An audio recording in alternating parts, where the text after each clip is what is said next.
സുളൂരിൽ നിന്നുള്ള ഹെലികോപ്റ്റർ അവിടേക്ക് എത്തുന്നുണ്ട്. പക്ഷേ വലിയ മൂടൽമഞ്ഞ പ്രദേശത്തെ ആകെ വന്ന് മൂടിക്കഴിഞ്ഞിരിക്കുന്നു. അതുകൊണ്ട് ഹെലികോപ്റ്ററിന് ഇനി അവിടെ രക്ഷാപ്രവർത്തനം നടത്തുന്നത് ഏറെ ദുഷ്കരമായിരിക്കും.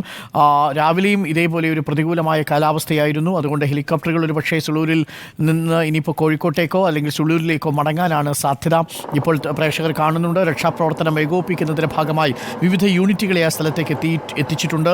വെള്ളാർമല GVHSS പൂർണ്ണമായിട്ടും മണ്ണ് മൂടിക്കിടക്കുന്ന അവസ്ഥയിലാണ് എന്നാണ് ഇപ്പോൾ മനസ്സിലാക്കുന്നത്. 93 മൃതദേഹങ്ങളിൽ 34 മൃതദേഹങ്ങൾ തിരിച്ചറിഞ്ഞു. അതിൽ ബന്ധുക്കൾക്ക് 18 എണ്ണം പോസ്റ്റ്മോർട്ടം ചെയ്തതിനു ശേഷം വിട്ടുകൊടുക്കുകയും ചെയ്തിട്ടുണ്ട്. തിരിച്ചറിയാത്ത മൃതദേഹങ്ങൾക്ക് ജനിതക പരിശോധന കൂടി നടത്തിയതിന് ശേഷമായിരിക്കും അത് ആരുടേതാണെന്നുള്ള ഐഡന്റിറ്റി ഉറപ്പിക്കുക. ഇപ്പോൾ കോഴിക്കോട് നിന്നും 180 അംഗ സൈന്യം എത്തിയിട്ടുണ്ട്. കണ്ണൂർ ഡിഫൻസ് നിന്നും 160 പേരടങ്ങുന്ന ഒരു സംഘം എത്തിയിട്ടുണ്ട്. ആർമിയുടെ ബാംഗ്ലൂരിലെ മദ്രാസ് എഞ്ചിനീയറിംഗ് കോർപ്പിൽ നിന്ന് ഒരു സംഘം എത്തി അവിടെ ബെയിലി പാലം നിർമ്മിക്കാനുള്ള ശ്രമം നടത്തുന്നു. ADGP ക്രമസമാധാനത്തിൻ്റെ ചുമതലയുള്ള ADGPക്കും അവിടെ ഉത്തരമേഖല IG-ക്കുമാണ് പോലീസ് നിയന്ത്രണം നടത്താനുള്ള സംവിധാനം അവിടെ ഉൾപ്പെടുത്തിയിരിക്കുന്നത്.